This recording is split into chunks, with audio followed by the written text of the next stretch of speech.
Good morning, good afternoon, good evening, wherever you are. My name is Rod Hembry. I'm Corey. And I'm Ryan. And this is Quick Study Weekend Edition, a program designed to take you through the Bible in 1 year from Genesis to Revelation. It is very exciting, and we're doing some good things.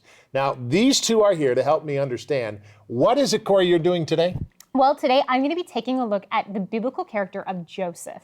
All right, very good. And that is a good character. He's actually he's real. Yeah, And he's an historical character. He is a historical character. He's excellent. Now, also, you're going to study something interesting today. Yeah, well, today we're talking about the Portuguese man of war, although it's definitely not a man, and it doesn't go to war either. So what's that all about? That's a really good question, Ryan. What's that about? We'll talk about all of that and much more, but first I want to tell you that Israel is sons. Jacob, Israel is the same name. Israel's sons begged to stay in Egypt. What in the world is that about? Stay there because we have a lot to study.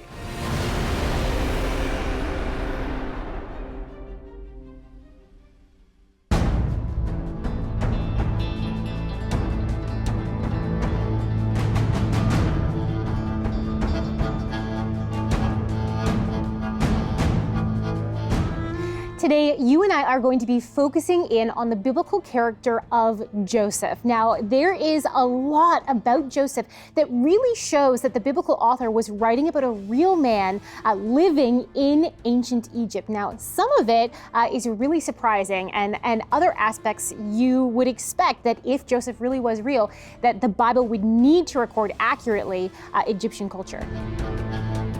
Contained within the history of Genesis is the account of Joseph, a man who from human standards should have been relatively unremarkable.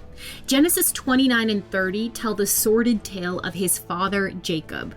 Tricked into an unwanted marriage, Jacob's family spirals into chaos as he unwisely marries again, and his wives begin a baby war to secure their position as most important, even using their servants as surrogates to increase their numbers.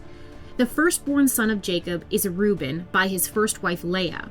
Reuben then loses his legal right as firstborn during a power play and is replaced by Jacob's second wife Rachel's firstborn son Joseph, who is actually Jacob's 11th born son.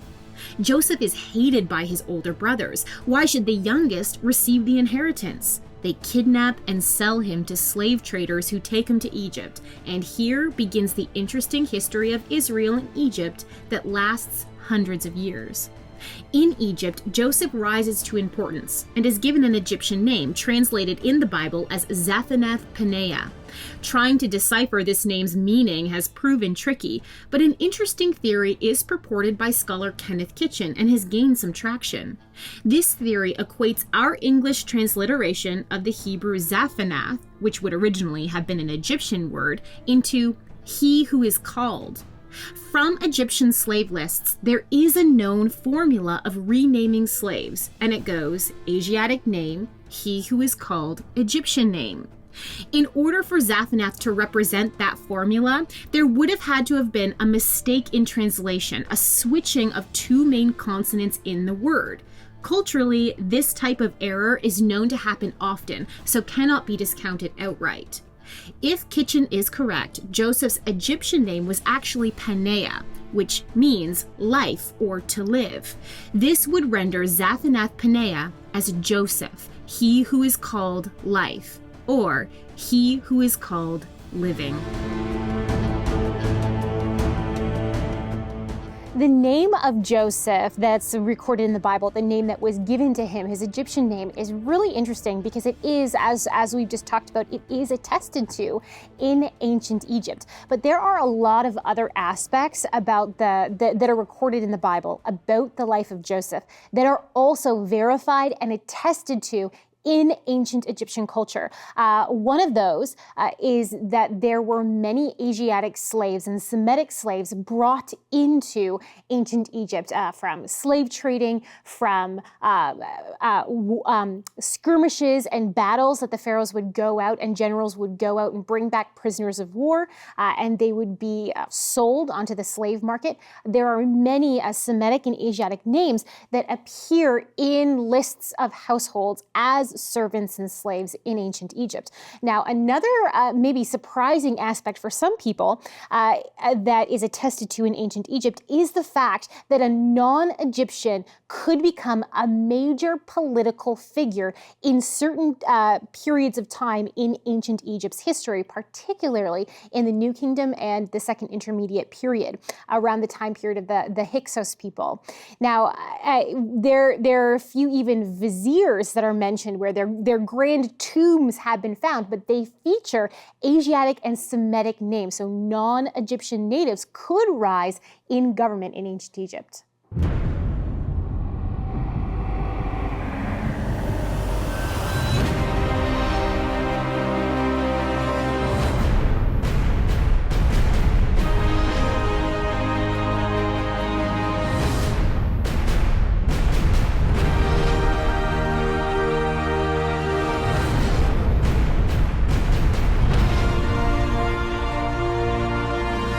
Joseph rose from a slave and a prisoner into a place of power, working second in command to the Pharaoh of Egypt.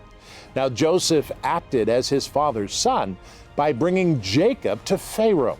He chose to present his brothers and their families to Pharaoh's house as people in need who would starve without Egypt's help. That's true. Pharaoh's response was shocking. He welcomed the family, giving special attention to Jacob by asking him, "How old are you?"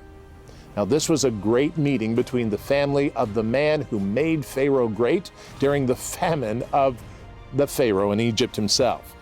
But Joseph was great and a proud Egyptian who knew and understood the challenges and the turmoil of his father, Jacob. This marked the end of the beginning for the nation of Israel.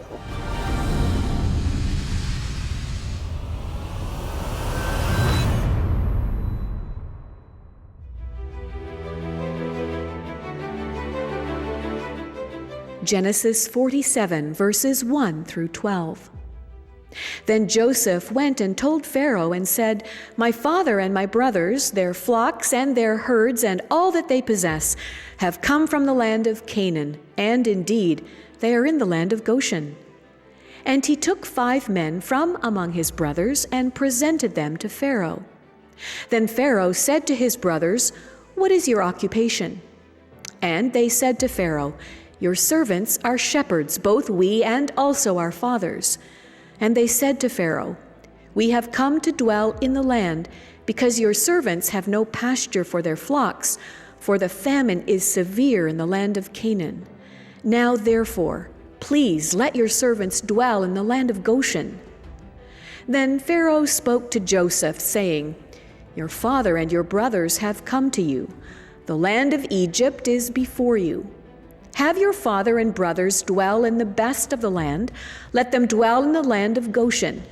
And if you know any competent men among them, then make them chief herdsmen over my livestock." Then Joseph brought in his father Jacob and set him before Pharaoh, and Jacob blessed Pharaoh. Pharaoh said to Jacob, "How old are you?" And Jacob said to Pharaoh, "The days of the years of my pilgrimage are 130 years. Few and evil have been the days of the years of my life, and they have not attained to the days of the years of the life of my fathers in the days of their pilgrimage." So Jacob blessed Pharaoh and went out from before Pharaoh. And Joseph situated his father and his brothers and gave them a possession in the land of Egypt, in the best of the land, in the land of Ramesses, as Pharaoh had commanded. Then Joseph provided his father, his brothers, and all his father's household with bread, according to the number in their families. Genesis chapter 47, verses 1 through 12. Now, it's important that we hear and we understand the entire story, because every single person who has made Jesus Christ Lord of their life will end up in great prosperity in heaven. Very important. The prosperity comes in heaven. God has promised us that. That's important to know. And as we continue to study on Get Your Bible Guide out, if you don't have your Bible guide, write to us. And when you write to us, you can use the Canadian address or the U.S. address or the British address. And send an offering in any amount. Thank you so much. It keeps the cameras on and things going. And we need to tell you that if you want to get a hold of the Bible Guide now, you can go to www.BibleDiscoveryTV.com.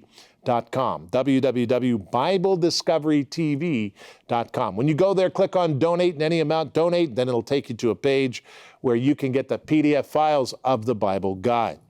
And this particular program today is capturing the story, the back end, if you would, of Joseph. Works of faith, supply during famine.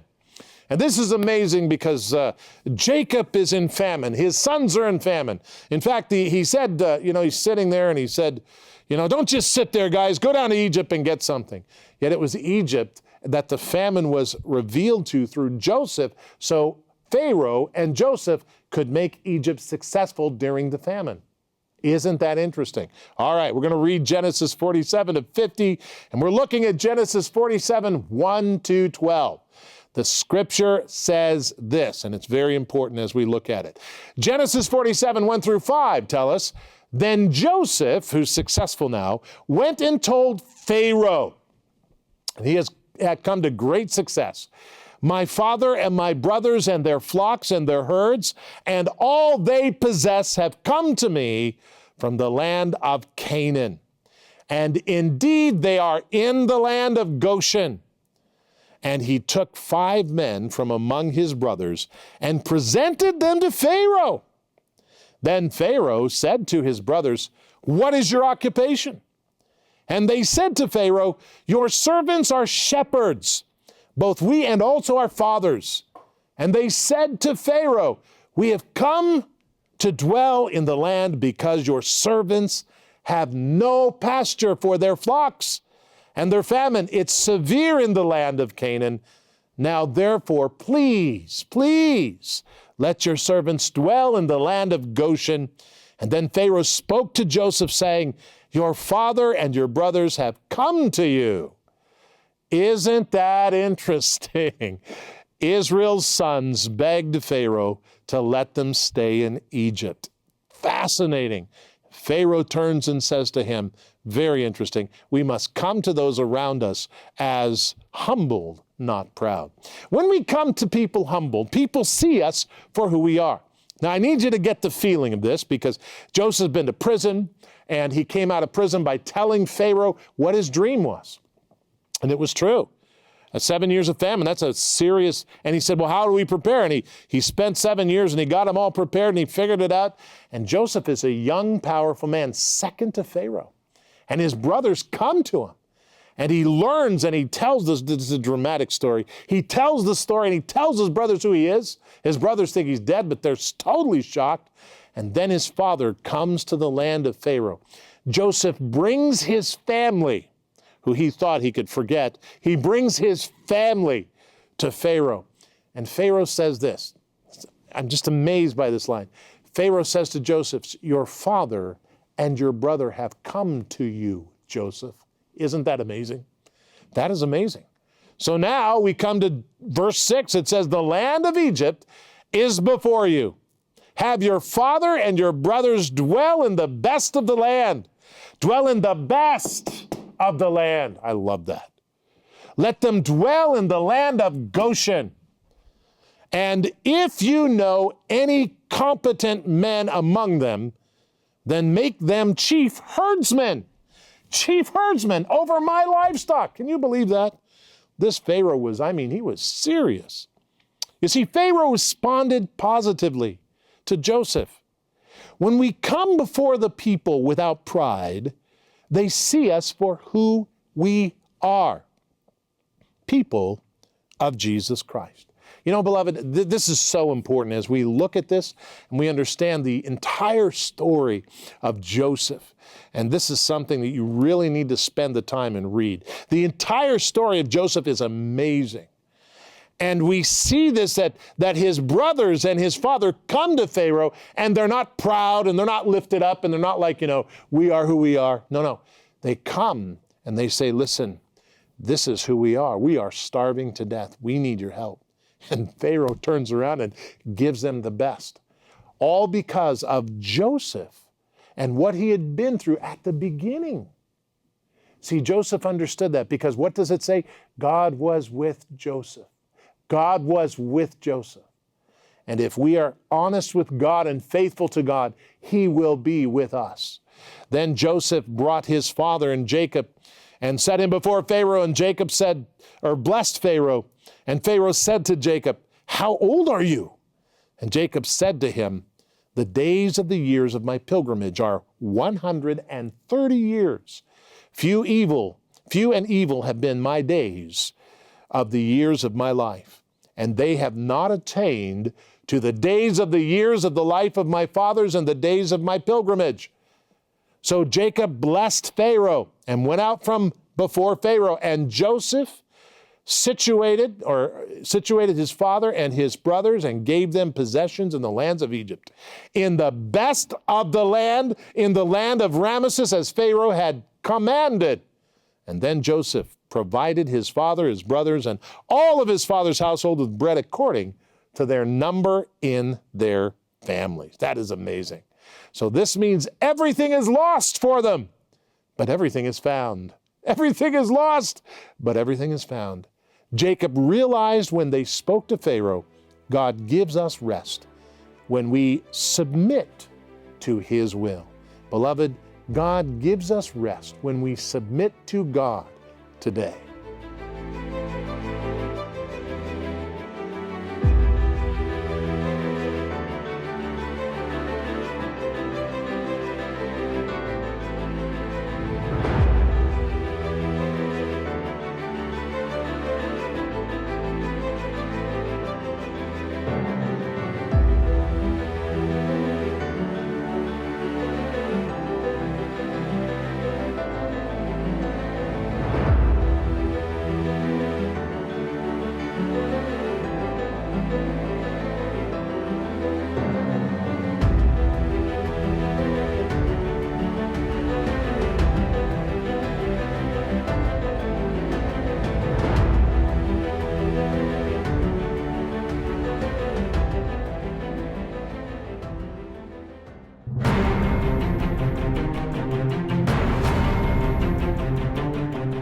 Thank you for staying with us here on Quick Study Television Weekend Edition. It is great to have you with us. And next time, we're going to be talking about the people, while they were in Egypt, turned from a family of 70 into a nation.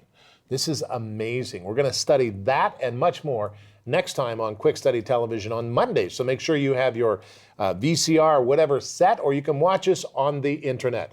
Right now, Ryan is here to tell us what he's doing. Ryan? Well, today we're studying an absolutely fascinating creature. Actually, it's not even one creature, but a creature made up of other creatures. I'm talking about the Portuguese man-o-war, and this colony of animals is nothing to mess with. Check it out.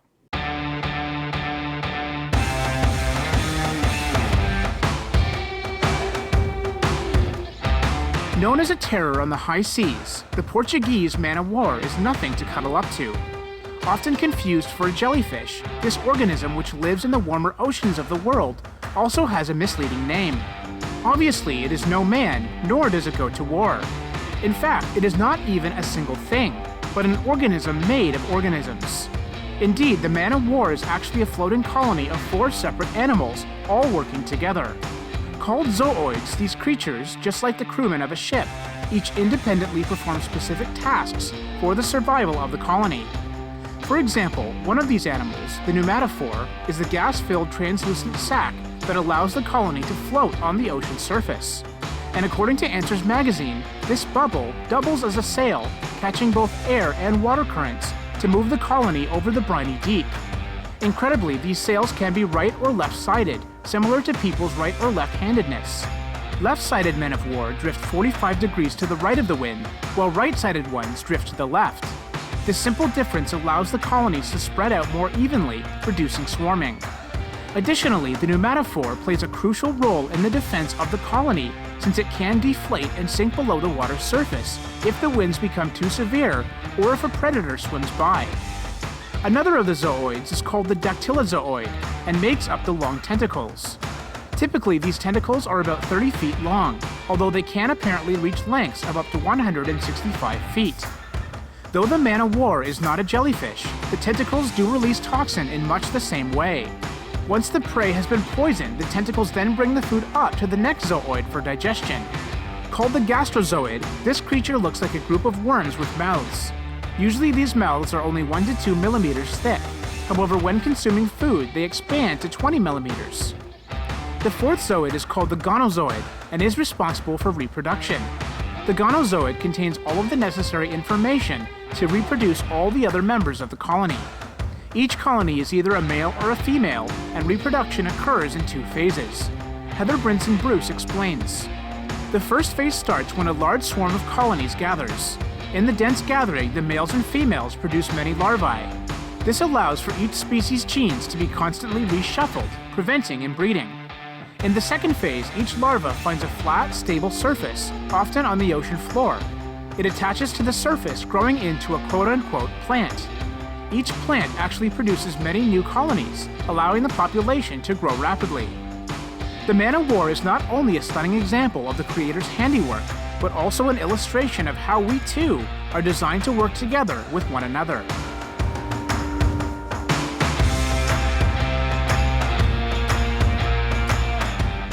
Now, while this indeed is an extraordinary example of the brilliance and creativeness of God, the man-o-war with its deadly sting also reminds us that we live in a sin-cursed and fallen world.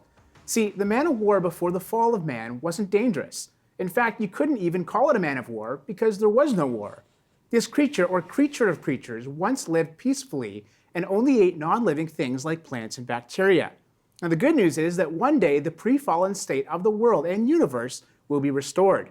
Isaiah the prophet actually writes about the restored Edenic state in chapters 11 and 65 of his book. It says, "The wolf also shall dwell with the lamb, the leopard shall lie down with the young goat, the calf and the young lion and the fatling together, and a little child shall lead them."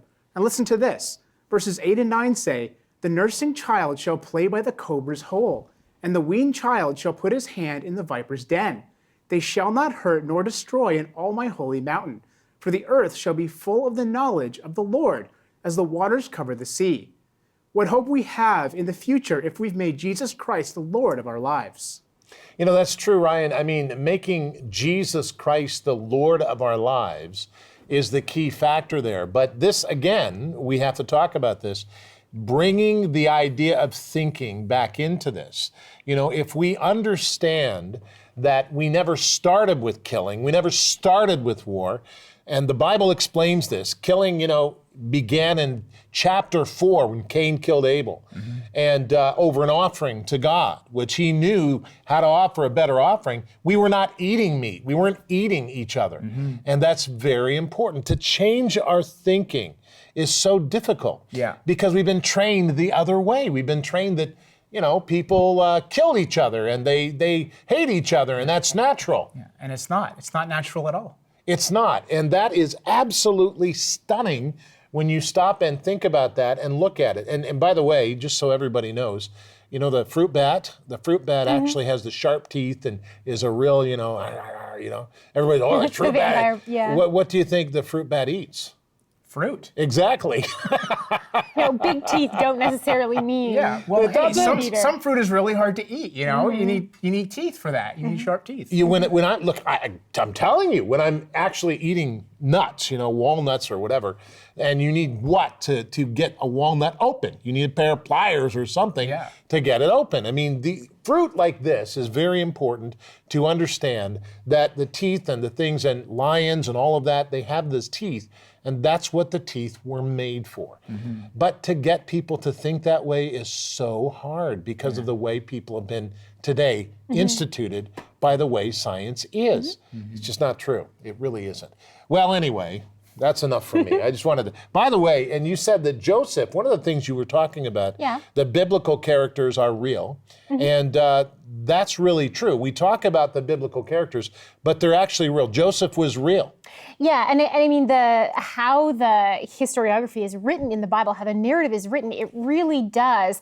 It's not just, oh, that seems like it's historical. These things are testable. And for the last few hundred years, there's been an extreme skepticism after the Enlightenment period, and then after the theory of evolution was worked into historiography and how we understood history, how we understood even religion and society. It was all integrated in these new humanistic theories. And so an extreme skepticism developed towards the Bible, because the Bible is not just a historic document, it's a historic document written for a purpose, written with a worldview that was diametrically opposed to what was the prevailing humanistic idea of the day. And so an extreme skepticism developed towards that.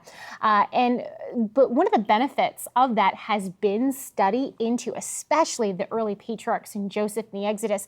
And what's happening is now it's very difficult to say that the Bible was written, say, in 500 BC. It was all just made up. It's very difficult to say that, because the more that we're learning about these books of the Bible and the books and these characters is that they accurately represent the time periods that they say they represent. And that would be almost impossible for someone living, say, in the 500s BC to replicate. So there's all sorts of issues that are happening like that. Yeah, it really, really is true. It's one of the reasons why Ryan and we put together the unexplained past. You know, all of a sudden there's these brilliant artifacts and you're like, where did they come from? And you know, the Bible explains, and the Bible talks about how that God, from the beginning, loved us. In fact, we were the ones who sinned. And it's very important to understand that. And so as we look that through, as we understand that, we need to realize that Jesus Christ died on the cross and rose again for our sin. And if we invite Jesus Christ into our life, then he will help us. But we must invite him into our life in order to be saved. Very important. Also, remember the January Pocket Guide is there for you. We put this together personally every single month, and we'll send it to you in advance. And so you need to be understanding and aware that if you give in any amount, really, you know, keeps our lights on. Become a partner in the ministry. Yeah, and that helps us. Then what we want to do is we'll put you on a list, and we'll send this to you every single month so you can have your copy, and it helps you go through the Bible. So we have 12 of them by the end of the year, and the Pocket Guide is there for you. It is excellent. It has a lot of different things in it, not advertisement at all, but it speaks about the Bible.